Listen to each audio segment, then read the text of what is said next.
आज मैं बताती हूँ कि इमोशंस क्या होते हैं और फीलिंग्स क्या होते हैं, क्योंकि हमारी बॉडी के बारे में तो जिस दिन से हम बॉर्न हुए हैं उस दिन से ही हमें पता है। लेकिन कभी किसी ने हमको हमारे इमोशंस और फीलिंग्स के बारे में नहीं बताया, इसलिए शायद आज हम लोग ज़्यादा परेशान हैं। तो जैसे कि इमोशंस क्या होते हैं? डर, खुशी। और जब हम बॉडी में ये चीज़ें ज़्यादा देर तक क्रिएट करते हैं तो ये फीलिंग्स बन जाती है। तो इमोशंस को तो कंट्रोल नहीं किया जा सकता, लेकिन हम फीलिंग्स को शेप कर सकते हैं। लाइक फीलिंग्स को हम चेंज कर सकते हैं, अंडरस्टैंड कर मतलब समझ कर कि हम क्या करें कि वो हमारी फीलिंग्स चेंज हो जाए। अब जैसे कि एक बहुत तेज आवाज़ आई तो एक डर का इमोशन अपने आप क्रिएट होगा। बहुत तेज ऐसा हमें लगेगा, डर लग रहा है, तो उस पे तो हमारा कंट्रोल नहीं है। लेकिन वो डर बहुत सालों तक अगर चलता रहा तो वो एक डर की फीलिंग्स बन जाएगी। इसी तरीके से अगर कोई मुझसे किसी ने मुझसे आज से 10 साल पहले एक बात कही जो कि बहुत ही नेगेटिव थी, तो वो तो कह के चला गया। उसको तो आज पता भी नहीं होगा कि मेरे माइंड में वो बात है। लेकिन अगर मैं उसको रिकॉल रिकॉल करती गई तो वो मेरी एक फीलिंग्स बन गई, जो कि बहुत नेगेटिव फीलिंग बन गई। तो सबसे पहले हम मैं बताती हूँ आपको, आप 2 चीज़ को अलग-अलग करके देखो। सबसे पहले एक बॉडी, और उसके बाद उसके अंदर ये सारे इमोशंस चल रहे हैं।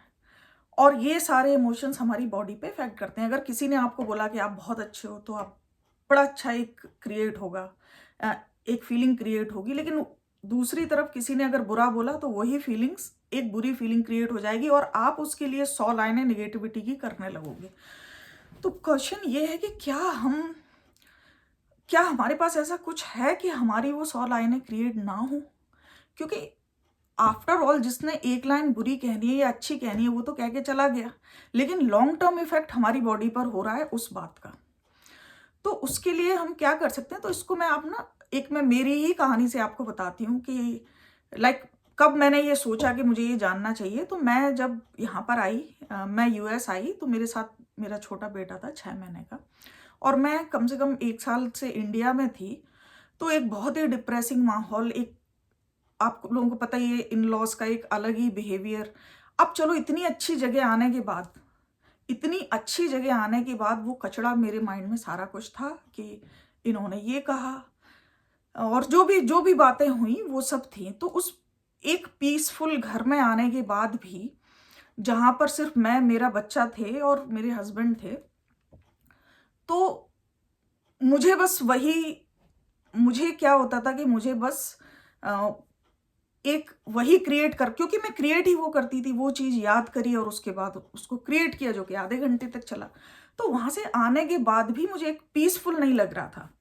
अब क्या होता है कि और फिर जैसे कभी बात किया, आपने कभी बात की, कुछ नेगेटिव हो गई, फ़ोन वहीं बंद हो गया, इमोशन क्रिएट हुआ। अब वो फीलिंग्स में मैंने उसको बनाना चालू कर दिया 1 वीक के लिए कि ऐसा कहा, वैसा कहा, ये बात हुई, ऐसा नहीं बोलना चाहिए था, ये गलत, ये सही। और ये एक कचड़े की डलिया पूरे दिन मैं इकट्ठी करती थी। जब मेरे हस्बैंड नहीं होते थे तो कभी फ्रेंड को फ़ोन, कभी किसी को फ़ोन करके वो कचड़े की डलिया उनके ऊपर फेंकनी होती थी।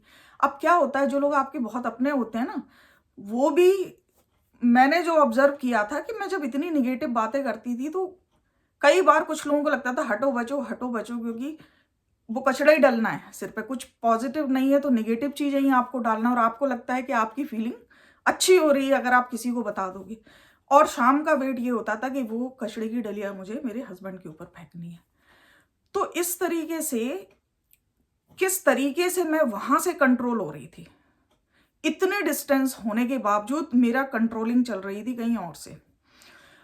अच्छा, मुझे ये थोड़ी फीलिंग थी कि ये जो सब मैं कर रही हूँ यार, ये ठीक नहीं है, ये गलत है, ऐसे मुझे नहीं करना चाहिए। इनको मैं क्यों परेशान कर, मतलब क्यों इतनी निगेटिविटी बोलती हूँ। लेकिन मेरे ऊपर, वो कहते हैं ना, एक ऑटोमेटेड मोड में आप चले गए, आपका अपने ऊपर कंट्रोल ही नहीं है। अब वो चीज़ हो गई थी कि कुछ मेरे ऊपर कंट्रोल ही नहीं है कि मैं इसको रोक सकूं। लेकिन कहीं ना कहीं ये था कि ये ठीक नहीं है। तो इस तरीके से मैंने क्या किया कि कुछ कुछ चीज़ें सर्च करने की कोशिश की, यही कि हैप्पीनेस, लाइफ और ये सब के बारे में। तो मुझे एक पॉइंटर मिला जिसको अपन कहते हैं स्पिरिचुअल लैंग्वेज में कि भाई कर्मा।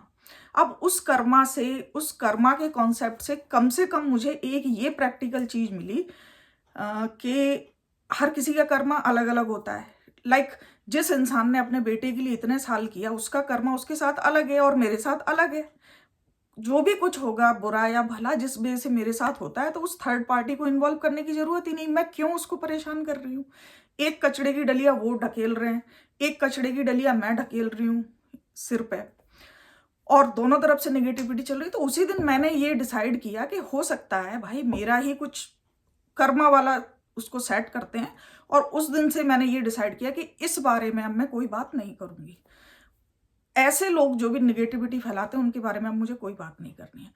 तो उससे क्या हुआ कि ऐसा नहीं होता कि भाई सामने वाला आपको नहीं बताएगा, बताओ सुना, लेकिन जब दो पार्टिसिपेंट नहीं होती किसी चीज में पार्टिसिपेट करने के लिए, तो वो एक तरफा चीज होती है, और एक तरफा चीज 5 मिनट में खत्म हो जाएगी।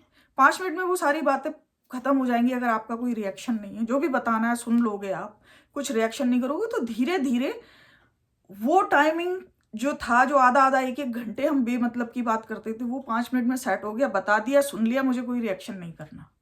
ठीक है, अगर मुझे मेरे बारे में बुरा भी बोला तो ठीक है, उनकी अपनी समझ। तो इस तरीके से कुछ ही दिन में मुझे ये लगा कि हमारे घर में थोड़ी थोड़ी शांति आनी शुरू हो गई है। तो मैं उस जर्नी पे थी। मैं जब भी मुझे टाइम मिलता था थोड़ा सोचती थी, समझती थी, और मुझे कहीं ना कहीं वो निगेटिव, अब मैंने एक चीज ये भी सोची कि मैं कोई मेरी जो भी परेशानी है उसका सॉल्यूशन तो नहीं कर सकता, तो मैं क्यों इधर फोन उठा के इसे बताऊं या उसे बताऊं। और जब आपके पास ये सब बातें नहीं होती ना, तो आपके पास कुछ बताने को भी नहीं होता, और सुनने वाला भी बहुत इंटरेस्टेड नहीं होता। पहली बात तो कोई आपका सॉल्यूशन कर नहीं सकता, और दूसरी बात जिनको भी आप बता रहे हो वो 80% लोग खुशी होने वाले हैं उसको सुन के। किसी को कोई दुख ही नहीं होगा, उनको उस दिन का मसाला मिल जाएगा अपना टाइम पास करने के लिए। तो फिर धीरे धीरे धीरे मैं यहाँ पर सेट हुई। लेकिन हाँ, उस जर्नी में मुझे एक, जो मुझे लगता है एक गलत चीज समझ में आई।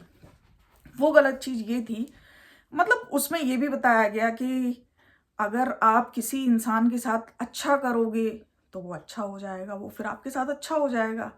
और कोई भी इंसान खराब होता है तो उसके पास्ट में उसके साथ कुछ खराब हो गया होता है, इसलिए वो खराब होता है, तो वो प्यार से सब बदल जाता है।